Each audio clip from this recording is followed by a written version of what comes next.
ತೋರಿದ ದಾರಿ ಅರಿತೆನು ಇನ್ನು ಮರೆಯೇನು ತಂದೆ.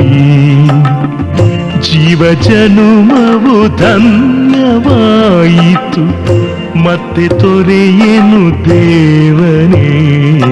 ನೀನು ತೋರಿದ ದಾರಿ ಅರಿತೆನು ಇನ್ನು ಮರೆಯೇನು ತಂದೆ. ಜೀವ ಜನುಮವು ಧನ್ಯವಾಯಿತು ಮತ್ತೆ ತೊರೆಯೇನು ದೇವನೇ.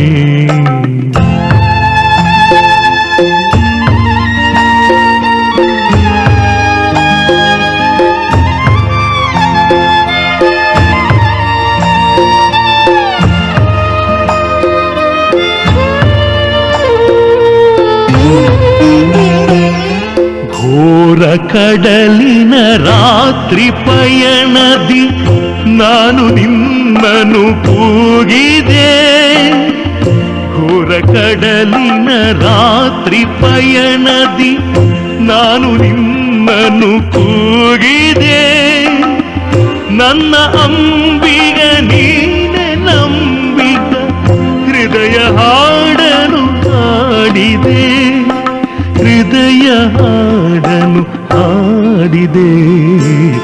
ನೀನು ತೋರಿದ ದಾರಿ ಅರಿತೆನು ಇನ್ನು ಮರೆಯೇನು ತಂದೆ.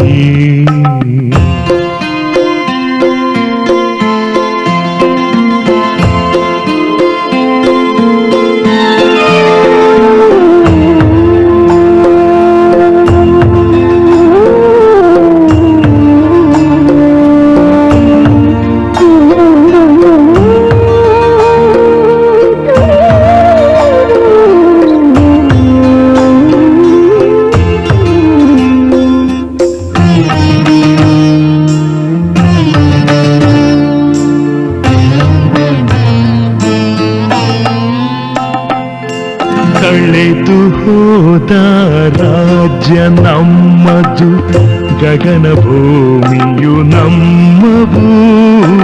ಕಳೆದು ಹೋದ ರಾಜ್ಯ ನಮ್ಮದು, ಗಗನ ಭೂಮಿಯು ನಮ್ಮವು. ಹೊಳೆವ ಮುಕುಟವು ರಾಜಪೀಠವು, ಸೂರ್ಯ ಚಂದ್ರರು ನಮ್ಮವು. ಸೂರ್ಯ ಚಂದ್ರರು ನಮ್ಮವು. ನೀನು ತೋರಿದ ದಾರಿ ಅರಿತೆನು ಇನ್ನು ಮರೆಯೇನು ತಂದೆ.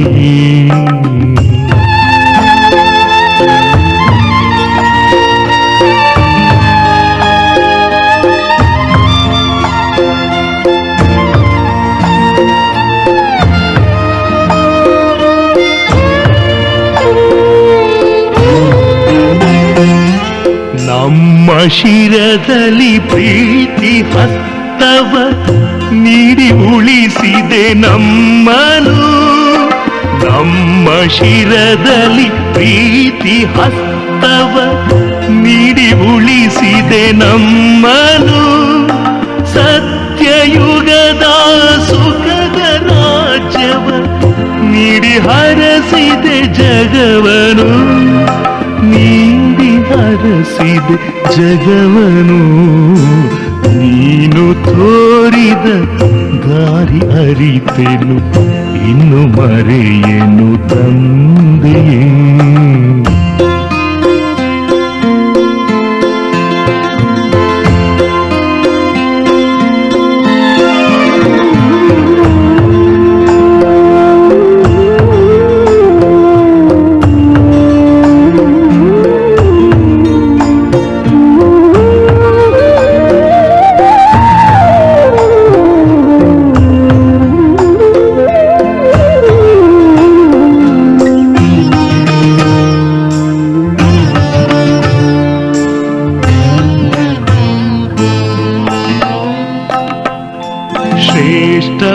ಭಾಗ್ಯದ ಆತ್ಮತಾರಿಯು ಭವ್ಯ ಬೆಳಗನು ಬೆಳಗಲಿ. ಶ್ರೇಷ್ಠ ಭಾಗ್ಯದ ಆತ್ಮತಾರಿಯು ಭವ್ಯ ಬೆಳಗನು ಬೆಳಗಲಿ. ಮೇಲು ಮೇಲಕ್ಕೆ ಜ್ಞಾನ ಗಗನಕ್ಕೆ ಏರಿ ವಿಶ್ವವ ಉಳಿಸಲಿ. ಏರಿ ವಿಶ್ವವ ಉಳಿಸಲಿ. ನೀನು ತೋರಿದ ದಾರಿ ಅರಿತೆನು, ಇನ್ನು ಮರೆಯೇನು ತಂದೆಯೇ. ಜೀವ ಜನುಮವು ಧನ್ಯವಾಯಿತು, ಮತ್ತೆ ತೊರೆಯೇನು ದೇವನೇ. ನೀನು ತೋರಿದ ದಾರಿ ಅರಿತೆನು, ಇನ್ನು ಮರೆಯೇನು ತಂದೆಯೇ. ಓಂ ಶಾಂತಿ. ಇಂದಿನ ದಿನಾಂಕ 16/4/2024. ಪ್ರಾರ್ಥ ಮುರಳಿ. ಬಾಪ್ತಾದ ಮಧುಬನ. ಮಧುರ ಮಕ್ಕಳೇ, ನೀವು ಸತೋಪ್ರಧಾನರಾಗಬೇಕಾದರೆ ತಂದೆಯನ್ನು ಪ್ರೀತಿಯಿಂದ ನೆನಪು ಮಾಡಿ. ಪಾರಸನಾಥ ಶಿವತಂದೆಯು ನಿಮ್ಮನ್ನು ಪಾರಸಪುರಿಯ ಮಾಲೀಕರನ್ನಾಗಿ ಮಾಡಲು ಬಂದಿದ್ದಾರೆ. ಪ್ರಶ್ನೆ: ನೀವು ಮಕ್ಕಳು ಯಾವ ಒಂದು ಮಾತಿನ ಧಾರಣೆಯಿಂದಲೇ ಮಹಿಮಾ ಯೋಗ್ಯರಾಗಿ ಬಿಡುತ್ತೀರಿ? ಉತ್ತರ: ಬಹಳ ನಿರ್ಮಾಣ ಚಿತ್ತರಾಗಿ. ಯಾವುದೇ ಮಾತಿನ ಅಹಂಕಾರವಿರಬಾರದು. ಬಹಳ ಮಧುರರಾಗಿರಬೇಕು. ಅಹಂಕಾರ ಬಂದಿತು ಎಂದರೆ ಶತ್ರುಗಳಾಗಿ ಬಿಡುತ್ತಾರೆ. ಪವಿತ್ರತೆಯ ಮಾತಿನ ಮೇಲೆಯೇ ಉತ್ತಮರು ಅಥವಾ ನೀಚರಾಗುತ್ತಾರೆ. ಪವಿತ್ರರಾದಾಗ ಮಾನ್ಯತೆ ಇರುತ್ತದೆ, ಅಪವಿತ್ರರಾದಾಗ ಎಲ್ಲರಿಗೂ ತಲೆ ಬಾಗುತ್ತಾರೆ. ಓಂ ಶಾಂತಿ. ಆತ್ಮಿಕ ತಂದೆಯು ಕುಳಿತು ಮಕ್ಕಳಿಗೆ ತಿಳಿಸುತ್ತಾರೆ. ನಾನು ಈ ಮಕ್ಕಳಿಗೆ ತಿಳಿಸುತ್ತೇನೆ ಎಂದು ತಂದೆಯು ತಿಳಿಯುತ್ತಾರೆ. ಇದನ್ನು ಸಹ ಮಕ್ಕಳಿಗೆ ತಿಳಿಸಲಾಗಿದೆ.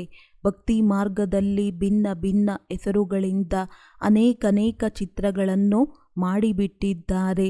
ಹೇಗೆ ನೇಪಾಳದಲ್ಲಿ ಪಾರಸನಾಥನೆಂದು ಆರಾಧಿಸುತ್ತಾರೆ. ಅವರದ್ದು ಬಹಳ ದೊಡ್ಡ ಮಂದಿರವಿದೆ, ಆದರೆ ಏನೂ ಇಲ್ಲ. 4 ಬಾಗಿಲುಗಳು, 4 ಮೂರ್ತಿಗಳು. 4ನೆಯದರಲ್ಲಿ ಕೃಷ್ಣನನ್ನು ಇಟ್ಟಿದ್ದಾರೆ. ಈಗ ಬಹುಶಃ ಬದಲಾವಣೆ ಮಾಡಿರಬೇಕು. ಪಾರಸನಾಥನೆಂದು ಅವಶ್ಯವಾಗಿ ಶಿವತಂದೆಗೆ ಹೇಳುತ್ತಾರೆ. ಮನುಷ್ಯರನ್ನು ಅವರೇ ಪಾರಸ ಬುದ್ಧಿಯವರನ್ನಾಗಿ ಮಾಡುತ್ತಾರೆ ಅಂದಾಗ ಮೊಟ್ಟಮೊದಲು ಅವರಿಗೆ ಇದನ್ನು ತಿಳಿಸಬೇಕು. ಭಗವಂತನು ಶ್ರೇಷ್ಠಾತಿ ಶ್ರೇಷ್ಠವಾಗಿದ್ದಾರೆ, ನಂತರ ಇಡೀ ಪ್ರಪಂಚವಾಗಿದೆ. ಸೂಕ್ಷ್ಮವತನದ ಸೃಷ್ಟಿಯಂತೂ ಇಲ್ಲ. ನಂತರ ಈ ಲಕ್ಷ್ಮೀನಾರಾಯಣರು ಅಥವಾ ವಿಷ್ಣು ಆಗಿದ್ದಾರೆ. ವಾಸ್ತವದಲ್ಲಿ ವಿಷ್ಣುವಿನ ಮಂದಿರವು ತಪ್ಪಾಗಿದೆ. ವಿಷ್ಣು ಚತುರ್ಭುಜ, 4 ಭುಜಗಳನ್ನು ಹೊಂದಿರುವ ಮನುಷ್ಯರು ಯಾರೂ ಇಲ್ಲ. ಇವರು ಲಕ್ಷ್ಮೀ ನಾರಾಯಣರಾಗಿದ್ದಾರೆ ಎಂದು ತಂದೆಯು ತಿಳಿಸುತ್ತಾರೆ. ಇವರನ್ನು ಒಟ್ಟಿಗೆ ವಿಷ್ಣುವಿನ ರೂಪದಲ್ಲಿ ತೋರಿಸಿದ್ದಾರೆ. ಲಕ್ಷ್ಮೀ ನಾರಾಯಣರು ಬೇರೆ ಬೇರೆ ಆಗಿದ್ದಾರೆ. ಸೂಕ್ಷ್ಮವತನದಲ್ಲಿ ವಿಷ್ಣುವನ್ನಾಗಿ ತೋರಿಸಿದ್ದಾರೆ. ಸೂಕ್ಷ್ಮವತನದಲ್ಲಿ ವಿಷ್ಣುವಿಗೆ 4 ಭುಜಗಳನ್ನು ತೋರಿಸಿದ್ದಾರೆ, ಅರ್ಥಾತ್ ಇಬ್ಬರನ್ನು ಸೇರಿಸಿ ಚತುರ್ಭುಜವನ್ನಾಗಿ ತೋರಿಸಿದ್ದಾರೆ. ಆದರೆ ಇಂತಹ ಯಾವುದೇ ಮಾತಿಲ್ಲ. ಮಂದಿರದಲ್ಲಿ ಯಾವ ಚತುರ್ಭುಜನನ್ನು ತೋರಿಸುತ್ತಾರೆ ಅವರು ಸೂಕ್ಷ್ಮವತನದವರಾಗಿದ್ದಾರೆ. ಚತುರ್ಭುಜನಿಗೆ ಶಂಕು, ಚಕ್ರ, ಗದ, ಪದ್ಮ ಮೊದಲಾದವುಗಳನ್ನು ತೋರಿಸುತ್ತಾರೆ. ಆದರೆ ಈ ರೀತಿ ಇಲ್ಲ. ಚಕ್ರವೂ ಸಹ ನೀವು ಮಕ್ಕಳಿಗೆ ಇದೆ. ನೇಪಾಳದಲ್ಲಿ ವಿಷ್ಣುವಿನ ದೊಡ್ಡ ಚಿತ್ರವನ್ನು ಶಿರಸಾಗರದಲ್ಲಿ ತೋರಿಸುತ್ತಾರೆ. ಪೂಜೆಯ ದಿನಗಳಲ್ಲಿ ಸ್ವಲ್ಪ ಹಾಲನ್ನು ಹಾಕುತ್ತಾರೆ. ತಂದೆಯು ಒಂದೊಂದು ಮಾತನ್ನು ಬಹಳ ಚೆನ್ನಾಗಿ ತಿಳಿಸುತ್ತಾರೆ. ಹೀಗೆ ಯಾರು ವಿಷ್ಣುವಿನ ಅರ್ಥವನ್ನು ತಿಳಿಸಲು ಸಾಧ್ಯವಿಲ್ಲ. ಅವರಿಗೆ ಗೊತ್ತೇ ಇಲ್ಲ. ಇದನ್ನು ಸ್ವಯಂ ಭಗವಂತನೇ ತಿಳಿಸುತ್ತಾರೆ. ಶಿವತಂದೆಗೆ ಭಗವಂತನೆಂದು ಹೇಳಲಾಗುತ್ತದೆ. ಅವರು ಒಬ್ಬರೇ ಆಗಿದ್ದಾರೆ. ಆದರೆ ಭಕ್ತಿ ಮಾರ್ಗದವರು ಅನೇಕ ಹೆಸರನ್ನು ಇಟ್ಟಿದ್ದಾರೆ. ನೀವು ಈಗ ಅನೇಕ ಹೆಸರುಗಳನ್ನು ತೆಗೆದುಕೊಳ್ಳುವುದಿಲ್ಲ. ಭಕ್ತಿ ಮಾರ್ಗದಲ್ಲಿ ಬಹಳ ಮೋಸ ಹೋಗುತ್ತಾರೆ. ಮೊದಲು ನೀವು ಮೋಸ ಹೋದಿರಿ. ಒಂದು ವೇಳೆ ಈಗ ನೀವು ಮಂದಿರ ಮೊದಲಾದವುಗಳನ್ನು ನೋಡುತ್ತೀರೆಂದರೆ ಶ್ರೇಷ್ಠಾತಿ ಶ್ರೇಷ್ಠ ಭಗವಂತನಾಗಿದ್ದಾರೆ, ನಿರಾಕಾರ ಪರಂಪಿತ ಪರಮಾತ್ಮನಾಗಿದ್ದಾರೆ ಎಂದು ಆ ಮಂದಿರಗಳ ಮೇಲೆ ತಿಳಿಸುತ್ತೀರಿ. ಆತ್ಮವು ಶರೀರದ ಮೂಲಕ ಓ ಪರಂಪಿತ ಎಂದು ಹೇಳುತ್ತದೆ. ಜ್ಞಾನ ಸಾಗರ, ಸುಖದ ಸಾಗರ ಎಂದು ಅವರ ಮಹಿಮೆಯೂ ಆಗಿದೆ. ಭಕ್ತಿಯಲ್ಲಿ ಅನೇಕ ಚಿತ್ರಗಳಿವೆ. ಜ್ಞಾನ ಮಾರ್ಗದಲ್ಲಿ ಜ್ಞಾನ ಸಾಗರನು ಒಬ್ಬರೇ ಆಗಿದ್ದಾರೆ. ಅವರೇ ಪರಂಪಿತ ಪರಮಾತ್ಮ, ಅವರೇ ಸರ್ವರ ಸದ್ಗತಿದಾತನಾಗಿದ್ದಾರೆ. ನಿಮ್ಮ ಬುದ್ಧಿಯಲ್ಲಿ ಪೂರ್ಣ ಚಕ್ರವಿದೆ. ಶ್ರೇಷ್ಠಾತಿ ಶ್ರೇಷ್ಠ ಭಗವಂತನಾಗಿದ್ದಾರೆ. ಅವರಿಗಾಗಿಯೇ ಗಾಯನವಿದೆ. ಸ್ಮರಣೆ ಮಾಡಿ ಮಾಡಿ ಸುಖವನ್ನು ಪಡೆಯಿರಿ, ಅರ್ಥಾತ್ ಒಬ್ಬ ತಂದೆಯನ್ನೇ ನೆನಪು ಮಾಡಿ ಅಥವಾ ಸ್ಮರಣೆ ಮಾಡುತ್ತಾ ಇರಿ. ಆಗ ಶರೀರದ ಕಲಹ ಕ್ಲೇಶಗಳು ಕಳೆಯುತ್ತದೆ ಮತ್ತು ಜೀವನ್ಮುಕ್ತಿಯನ್ನು ಪಡೆಯುತ್ತೀರಿ. ಇದು ಜೀವನ್ಮುಕ್ತಿಯಾಗಿದೆಯಲ್ಲವೇ? ತಂದೆಯಿಂದ ಈ ಸುಖದ ಆಸ್ತಿಯೂ ಸಿಗುತ್ತದೆ. ಇದನ್ನು ಒಂಟಿಯಾಗಿ ಅಂತೂ ಪಡೆಯುವುದಿಲ್ಲ. ಅವಶ್ಯವಾಗಿ ರಾಜಧಾನಿಯು ಇರುತ್ತದೆ ಎಲ್ಲವೇ? ಅಂದರೆ ತಂದೆಯು ರಾಜಧಾನಿಯನ್ನು ಸ್ಥಾಪನೆ ಮಾಡುತ್ತಿದ್ದಾರೆ. ಸತ್ಯಯುಗದಲ್ಲಿ ರಾಜ, ರಾಣಿ, ಪ್ರಜೆಗಳೆಲ್ಲರೂ ಇರುತ್ತಾರೆ. ನೀವು ಜ್ಞಾನವನ್ನು ಪ್ರಾಪ್ತಿ ಮಾಡಿಕೊಳ್ಳುತ್ತಿದ್ದೀರಿ. ಅಂದಾಗ ನೀವು ಹೋಗಿ ದೊಡ್ಡ ಕುಲದಲ್ಲಿ ಜನ್ಮ ಪಡೆಯುತ್ತೀರಿ. ಬಹಳ ಸುಖ ಸಿಗುತ್ತದೆ. ಯಾವಾಗ ಅದು ಸ್ಥಾಪನೆ ಆಗಿ ಬಿಡುತ್ತದೆಯೋ ಆಗ ಪತಿತ ಆತ್ಮರು ಶಿಕ್ಷೆಗಳನ್ನು ಅನುಭವಿಸಿ ಹಿಂತಿರುಗಿ ಹೊರಟು ಹೋಗುತ್ತಾರೆ. ತಮ್ಮ ತಮ್ಮ ವಿಭಾಗದಲ್ಲಿ ಹೋಗಿ ನಿಲ್ಲುತ್ತಾರೆ. ಎಷ್ಟೆಲ್ಲ ಆತ್ಮಗಳು ಬರುತ್ತಾರೆ ಮತ್ತು ವೃದ್ಧಿ ಆಗುತ್ತಿರುತ್ತದೆ. ಮೇಲಿನಿಂದ ಹೇಗೆ ಬರುತ್ತಾರೆ ಎಂದು ಬುದ್ಧಿಯಲ್ಲಿ ಇರಬೇಕು. 2 ಎಲೆಗಳಿಗೆ ಬದಲಾಗಿ 10 ಒಟ್ಟಿಗೆ ಬರಬೇಕು ಎಂದಲ್ಲ. ನಿಯಮದನುಸಾರವಾಗಿ ಎಲೆಗಳು ಬರುತ್ತವೆ. ಇದು ಬಹಳ ದೊಡ್ಡ ವೃಕ್ಷವಾಗಿದೆ. ಒಂದು ದಿನದಲ್ಲಿ 1,00,000ದಷ್ಟು ವೃದ್ಧಿ ಆಗಿಬಿಡುತ್ತದೆ ಎಂದು ತಿಳಿಸುತ್ತಾರೆ.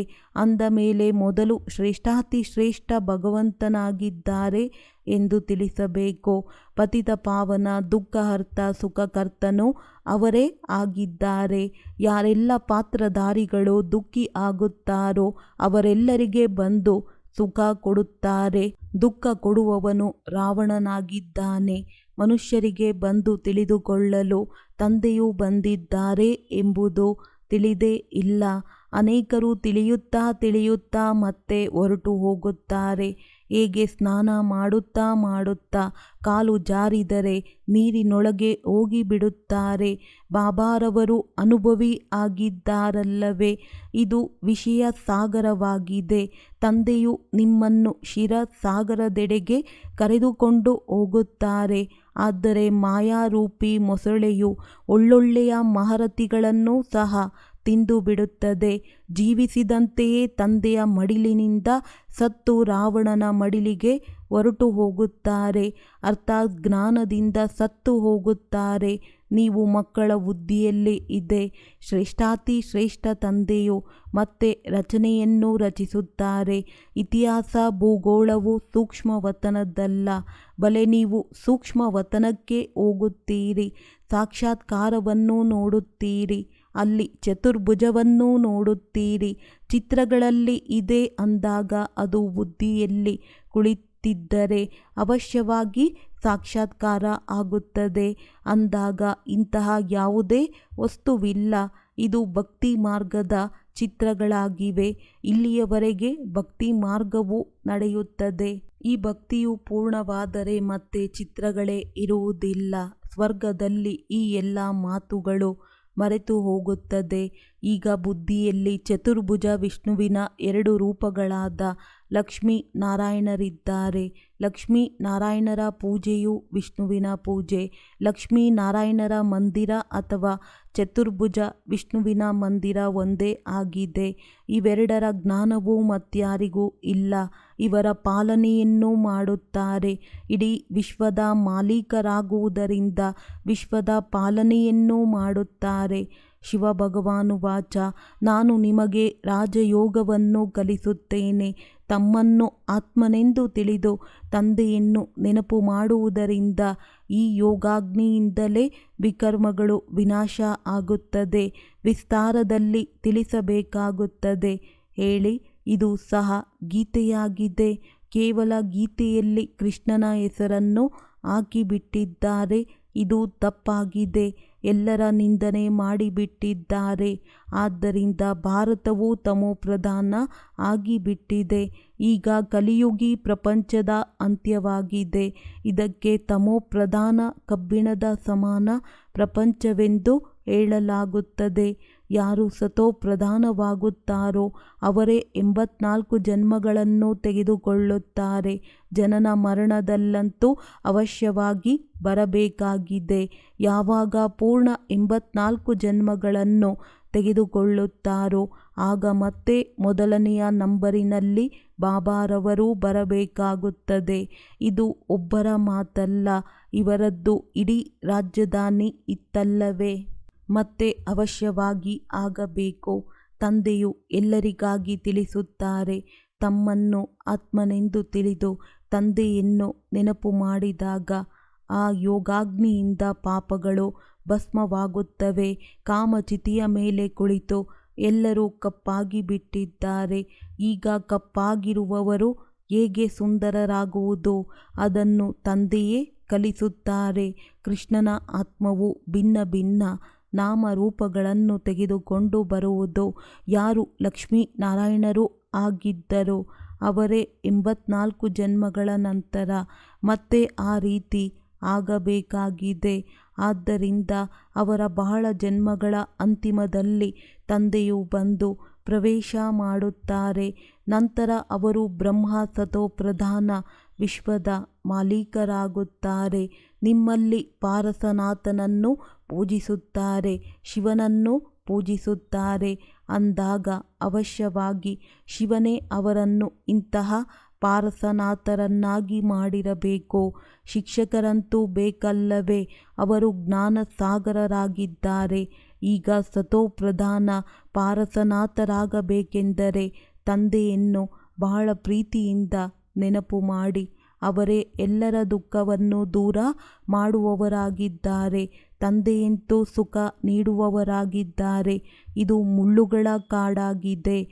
ತಂದೆಯು ಹೂದೋಟವನ್ನಾಗಿ ಮಾಡಲು ಬಂದಿದ್ದಾರೆ. ತಂದೆಯು ತಮ್ಮ ಪರಿಚಯವನ್ನು ಕೊಡುತ್ತಾರೆ. ನಾನು ಈ ಸಾಧಾರಣ ವೃದ್ಧನ ತನುವಿನಲ್ಲಿ ಪ್ರವೇಶ ಮಾಡುತ್ತೇನೆ. ಇವರು ತಮ್ಮ ಜನ್ಮಗಳನ್ನು ಅರಿತುಕೊಂಡಿಲ್ಲ. ಭಗವಾನುವಾಚ ನಾನು ನಿಮಗೆ ರಾಜಯೋಗವನ್ನು ಕಲಿಸುತ್ತೇನೆ ಅಂದಾಗ ಇದು ಈಶ್ವರೀಯ ವಿಶ್ವವಿದ್ಯಾಲಯವಾಯಿತು. ರಾಜ ರಾಣಿ ಆಗುವುದು ಇದರ ಗುರಿ ಉದ್ದೇಶವೇ ಆಗಿದೆ ಅಂದಾಗ ಅವಶ್ಯವಾಗಿ ಪ್ರಜೆಗಳು ಆಗುತ್ತಾರೆ. ಮನುಷ್ಯರು ಯೋಗ ಯೋಗ ಎಂದು ಬಹಳ ಹೇಳುತ್ತಿರುತ್ತಾರೆ. ರಾಜ ರಾಣಿ ಆಗುವುದು ಇದರ ಗುರಿ ಉದ್ದೇಶವೇ ಆಗಿದೆ ಅಂದಾಗ ಅವಶ್ಯವಾಗಿ ಪ್ರಜೆಗಳು ಆಗುತ್ತಾರೆ. ಮನುಷ್ಯರು ಯೋಗ ಯೋಗ ಎಂದು ಬಹಳ ಹೇಳುತ್ತಿರುತ್ತಾರೆ. ನಿವೃತ್ತಿ ಮಾರ್ಗದವರು ಅನೇಕ ಹಠಯೋಗವನ್ನು ಮಾಡುತ್ತಿರುತ್ತಾರೆ. ಅವರು ರಾಜಯೋಗವನ್ನು ಕಲಿಸಲು ಸಾಧ್ಯವಿಲ್ಲ. ತಂದೆಯದು ಒಂದೇ ಪ್ರಕಾರದ ಯೋಗವಾಗಿದೆ. ಕೇವಲ ತಮ್ಮನ್ನು ಆತ್ಮ ಎಂದು ತಿಳಿದು ತಂದೆಯಾದ ನನ್ನನ್ನು ನೆನಪು ಮಾಡಿ ಎಂದು ಹೇಳುತ್ತಾರೆ. 84 ಜನ್ಮಗಳು ಪೂರ್ಣವಾಯಿತು. ಈಗ ಹಿಂತಿರುಗಿ ಮನೆಗೆ ಹೋಗಬೇಕಾಗಿದೆ, ಪಾವನರಾಗಬೇಕಾಗಿದೆ. ಒಬ್ಬ ತಂದೆಯನ್ನು ನೆನಪು ಮಾಡಿ ಉಳಿದೆಲ್ಲವನ್ನು ಬಿಡಿ. ಭಕ್ತಿ ಮಾರ್ಗದಲ್ಲಿ ತಾವು ಬಂದರೆ ನಾವು ಒಬ್ಬರ ಸಂಘವನ್ನೇ ಮಾಡುತ್ತೇವೆ ಎಂದು ನೀವು ಆಡುತ್ತಿದ್ದೀರಿ ಅಂದ ಮೇಲೆ ಅವಶ್ಯವಾಗಿ ಅವರಿಂದ ಆಸ್ತಿಯೂ ಸಿಕ್ಕಿತಲ್ಲವೇ? ಅರ್ಧಕಲ್ಪ ಸ್ವರ್ಗವಿರುತ್ತದೆ, ನಂತರ ನರಕವಾಗುತ್ತದೆ. ರಾವಣ ರಾಜ್ಯವು ಪ್ರಾರಂಭವಾಗುತ್ತದೆ. ತಮ್ಮನ್ನು ದೇಹವೆಂದು ತಿಳಿಯಬೇಡಿ. ಆತ್ಮವು ಅವಿನಾಶಿ ಆಗಿದೆ. ಆತ್ಮದಲ್ಲಿಯೇ ಪೂರ್ಣ ಪಾತ್ರವು ನೋಂದಾವಣೆ ಆಗಿದೆ. ಅದನ್ನು ನೀವು ಅಭಿನಯಿಸುತ್ತೀರಿ ಎಂದು ಈ ರೀತಿ ತಿಳಿಸಬೇಕು. ಈಗ ಶಿವ ತಂದೆಯನ್ನು ನೆನಪು ಮಾಡಿದರೆ ದೋಣಿಯು ಪಾರಾಗಿ ಬಿಡುತ್ತದೆ. ಸನ್ಯಾಸಿಗಳು ಪವಿತ್ರರಾಗುತ್ತಾರೆ ಎಂದರೆ ಅವರಿಗೆ ಎಷ್ಟು ಮಾನ್ಯತೆ ಇರುತ್ತದೆ. ಎಲ್ಲರೂ ತಲೆ ಬಾಗುತ್ತಾರೆ. ಪವಿತ್ರತೆಯ ಮಾತಿನಲ್ಲಿಯೇ ಉತ್ತಮರು ನೀಚರು ಆಗುತ್ತಾರೆ. ದೇವತೆಗಳು ಸಂಪೂರ್ಣ ಉತ್ತಮರಾಗಿದ್ದಾರೆ. ಸನ್ಯಾಸಿಗಳು ಕೇವಲ ಒಂದು ಜನ್ಮ ಪವಿತ್ರರಾಗುತ್ತಾರೆ, ಮತ್ತೆ ಇನ್ನೊಂದು ಜನ್ಮವಂತೂ ವಿಕಾರದಿಂದಲೇ ಪಡೆಯುತ್ತಾರೆ. ದೇವತೆಗಳು ಸತ್ಯಯುಗದಲ್ಲಿಯೇ ಇರುತ್ತಾರೆ. ಈಗ ನೀವು ಓದುತ್ತೀರಿ ಮತ್ತು ಓದಿಸುತ್ತೀರಿ. ಕೆಲವರು ಓದುತ್ತಾರೆ, ಆದರೆ ಅನ್ಯರಿಗೆ ತಿಳಿಸಲು ಅವರಿಂದ ಆಗುವುದಿಲ್ಲ, ಏಕೆಂದರೆ ಧಾರಣೆ ಆಗುವುದಿಲ್ಲ. ತಂದೆಯು ಹೇಳುತ್ತಾರೆ, ನಿಮ್ಮ ಅದೃಷ್ಟದಲ್ಲಿ ಇಲ್ಲವೆಂದರೆ ತಂದೆ ಏನು ಮಾಡುತ್ತಾರೆ? ಒಂದು ವೇಳೆ ತಂದೆಯು ಕುಳಿತು ಎಲ್ಲರಿಗೂ ಆಶೀರ್ವಾದ ಮಾಡುವುದಾದರೆ ಎಲ್ಲರೂ ವಿದ್ಯಾರ್ಥಿ ವೇತನವನ್ನು ಪಡೆದುಕೊಳ್ಳುವರು. ಭಕ್ತಿ ಮಾರ್ಗದಲ್ಲಿ ಅವರು ಆಶೀರ್ವಾದ ಮಾಡುತ್ತಾರೆ. ಸನ್ಯಾಸಿಗಳು ಸಹ ಮಾಡುತ್ತಾರೆ. ಅವರ ಹತ್ತಿರ ಹೋಗಿ ನಮಗೆ ಒಳ್ಳೆಯ ಮಕ್ಕಳಾಗಲಿ, ಆಶೀರ್ವಾದ ಮಾಡಿ ಎಂದು ಅವರಿಗೆ ಹೇಳುತ್ತಾರೆ. ಒಳ್ಳೆಯದು, ಮಕ್ಕಳು ಆಗುವರು. ಒಂದು ವೇಳೆ ಹೆಣ್ಣು ಮಗುವಾಯಿತೆಂದರೆ ನಾಟಕದ ಪೂರ್ವ ನಿಶ್ಚಿತವೆಂದು ಹೇಳುತ್ತಾರೆ. ಗಂಡು ಮಗುವಾದರೆ ವಾ ವಾ ಎಂದು ಹೇಳಿ ಚರಣಗಳಿಗೆ ಬೀಳುತ್ತಾರೆ. ಒಳ್ಳೆಯದು. ಒಂದು ವೇಳೆ ಆ ಮಗು ಸತ್ತರೆ ಅಳುತ್ತಾ ಚೀರುತ್ತಾ ಗುರುಗಳಿಗೆ ನಿಂದನೆ ಮಾಡಲು ತೊಡಗುತ್ತಾರೆ. ಇದು ನಾಟಕದ ಲೀಲೆ ಆಗಿತ್ತು ಎಂದು ಗುರುಗಳು ಹೇಳುತ್ತಾರೆ. ಆಗ ಮೊದಲೇ ಇದನ್ನು ಏಕೆ ತಿಳಿಸಲಿಲ್ಲ ಎಂದು ಹೇಳುತ್ತಾರೆ. ಯಾರಾದರೂ ಸತ್ತಿರುವವರು ಬದುಕಿಬಿಟ್ಟರೆ ಇದನ್ನು ಲೀಲೆ ಎಂದು ಹೇಳುತ್ತಾರೆ. ಅದು ನಾಟಕದಲ್ಲಿ ನಿಗದಿ ಆಗಿದೆ. ಆತ್ಮವು ಎಲ್ಲಿಯೋ ಮುಚ್ಚಿಟ್ಟುಕೊಳ್ಳುತ್ತದೆ. ವೈದ್ಯರು ಸಹ ಇವರು ಸತ್ತು ಹೋಗಿದ್ದಾರೆ ಎಂದು ತಿಳಿಯುತ್ತಾರೆ, ಆದರೆ ಮತ್ತೆ ಬದುಕಿಬಿಡುತ್ತಾರೆ. ಚಿತೆಯ ಮೇಲಿರುವವರು ಎದ್ದು ನಿಲ್ಲುತ್ತಾರೆ. ಯಾರಾದರೂ ಒಬ್ಬರು ಯಾರನ್ನಾದರೂ ನಂಬಿದರೆ ಅನೇಕರು ಅವರ ಹಿಂದೆ ಬೀಳುತ್ತಾರೆ. ನೀವು ಮಕ್ಕಳು ಬಹಳ ನಿರ್ಮಾಣ ಚಿತ್ತರಾಗಿ ನಡೆಯಬೇಕು. ಅಂಶ ಮಾತ್ರವೂ ಅಹಂಕಾರವಿರಬಾರದು. ಇಂದಿನ ದಿನಗಳಲ್ಲಿ ಯಾರಿಗಾದರೂ ಸ್ವಲ್ಪ ಅಹಂಕಾರ ತೋರಿಸಿದರೂ ಶತ್ರುತ್ವವು ಹೆಚ್ಚುತ್ತದೆ. ಬಹಳ ಮಧುರರಾಗಿ ನಡೆಯಬೇಕು. ನೇಪಾಳದಲ್ಲಿಯೂ ತಂದೆಯ ಸಂದೇಶ ಹರಡುವುದು. ಈಗ ನೀವು ಮಕ್ಕಳ ಮಹಿಮೆಯ ಸಮಯವಲ್ಲ. ಇಲ್ಲದಿದ್ದರೆ ಅವರ ಗದ್ದಿಗೆಗಳು ಆರಿ ಹೋಗುತ್ತಿತ್ತು. ದೊಡ್ಡ ದೊಡ್ಡವರು ಜಾಗೃತರಾಗಿ ಮತ್ತು ಸಭೆಯಲ್ಲಿ ಕುಳಿತು ತಿಳಿಸಿದ್ದರೆ ಅವರ ಹಿಂದೆ ಅನೇಕರು ಬಂದು ಬಿಡುತ್ತಾರೆ. ಒಂದು ವೇಳೆ ಪ್ರಧಾನಮಂತ್ರಿಗಳು ಕುಳಿತು ಭಾರತದ ರಾಜಯೋಗವು ಬ್ರಹ್ಮ ಕುಮಾರ ಕುಮಾರಿಯರ ವಿನಃ ಯಾರೂ ಕಲಿಸಲು ಸಾಧ್ಯವಿಲ್ಲವೆಂದು ನಿಮ್ಮ ಮಹಿಮೆ ಮಾಡಿದರೆ ಆಗ ಅನೇಕರು ಅದನ್ನು ಒಪ್ಪುತ್ತಾರೆ. ಆದರೆ ಇಂಥವರು ಇಲ್ಲಿಯವರೆಗೆ ಯಾರೂ ಇಲ್ಲ. ಮಕ್ಕಳು ಬಹಳ ಬುದ್ಧಿವಂತರು, ಚಮತ್ಕಾರಿಗಳಾಗಬೇಕಾಗಿದೆ. ಯಾರು ಯಾರು ಹೇಗೆ ಭಾಷಣ ಮಾಡುತ್ತಾರೆ ಎಂದು ಕಲಿಯಬೇಕು. ಸರ್ವಿಸ್ ಮಾಡುವ ಯುಕ್ತಿಯನ್ನು ತಂದೆಯು ಕಲಿಸುತ್ತಾರೆ. ತಂದೆಯು ಯಾವ ಮುರುಳಿಯನ್ನು ತಿಳಿಸಿದರೋ ಕಲ್ಪಕಲ್ಪವೂ ಹಾಗೆ ತಿಳಿಸಿರಬೇಕು. ಇದು ನಾಟಕದಲ್ಲಿ ನಿಗದಿಯಾಗಿದೆ. ಹೀಗೆ ಏಕೆ ಎಂದು ಪ್ರಶ್ನೆಯು ಉದ್ಭವಿಸಲು ಸಾಧ್ಯವಿಲ್ಲ. ನಾಟಕದನುಸಾರ ಏನನ್ನು ತಿಳಿಸಬೇಕಾಗಿತ್ತೋ ಅದನ್ನು ತಿಳಿಸಿದ್ದೇನೆ ಮತ್ತು ತಿಳಿಸುತ್ತಿರುತ್ತೇನೆ ಎಂದು ತಂದೆಯು ತಿಳಿಸುತ್ತಾರೆ.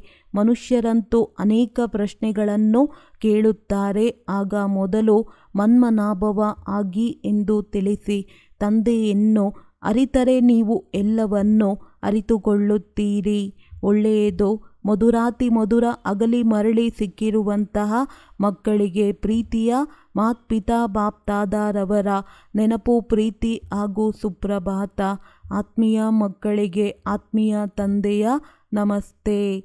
ಧಾರಣೆಗಾಗಿ ಮುಖ್ಯ ಸಾರ. ಸರ್ವೀಸಿನ ಯುಕ್ತಿಯನ್ನು ಕಲಿತು ಬಹಳ ಬುದ್ಧಿವಂತರು ಮತ್ತು ಚಮತ್ಕಾರಿಗಳಾಗಬೇಕಾಗಿದೆ. ಧಾರಣೆ ಮಾಡಿ ಮತ್ತು ಅನ್ಯರಿಗೆ ಮಾಡಿಸಬೇಕಾಗಿದೆ. ವಿದ್ಯೆಯಿಂದ ತಮ್ಮ ಅದೃಷ್ಟವನ್ನು ತಾವೇ ರೂಪಿಸಿಕೊಳ್ಳಬೇಕಾಗಿದೆ. ಯಾವುದೇ ಮಾತಿನಲ್ಲಿ ಅಂಶ ಮಾತ್ರವೂ ಅಹಂಕಾರವನ್ನು ತೋರಿಸಬಾರದು. ಬಹಳ ಮಧುರ ಮತ್ತು ನಿರ್ಮಾಣ ಚಿತ್ತರಾಗಬೇಕಾಗಿದೆ. ಮಾಯೆ ರೂಪಿ ಮೊಸಳೆಯಿಂದ ತಮ್ಮನ್ನು ರಕ್ಷಿಸಿಕೊಳ್ಳಬೇಕಾಗಿದೆ. ವರದಾನ: ಕಳೆದು ಹೋದದ್ದಕ್ಕೆ ಶ್ರೇಷ್ಠ ವಿಧಿಯಿಂದ ಕಳೆದು ನೆನಪಾರ್ಥ ಸ್ವರೂಪ ಮಾಡುವಂತಹ ಪಾಸ್ ವಿತ್ ಆನರ್ ಭವ. ಕಳೆದು ಹೋದದ್ದು ಕಳೆದು ಹೋಯಿತು, ಅದು ಆಗಲೇಬೇಕು. ಸಮಯ ಮತ್ತು ದೃಶ್ಯ ಎಲ್ಲವೂ ಪಾಸ್ ಆಗಿಬಿಡುವುದು. ಆದರೆ ಪಾಸ್ ವಿತ್ ಆನರ್ ಆಗಿ ಪ್ರತಿ ಸಂಕಲ್ಪ ಹಾಗೂ ಸಮಯವನ್ನು ಪಾಸ್ ಮಾಡಿ, ಅರ್ಥಾತ್ ಗತಿಸಿ ಹೋದದ್ದಕ್ಕೆ ಇಂತಹ ಶ್ರೇಷ್ಠ ವಿಧಿಯಿಂದ ಕಳೆಯಿರಿ.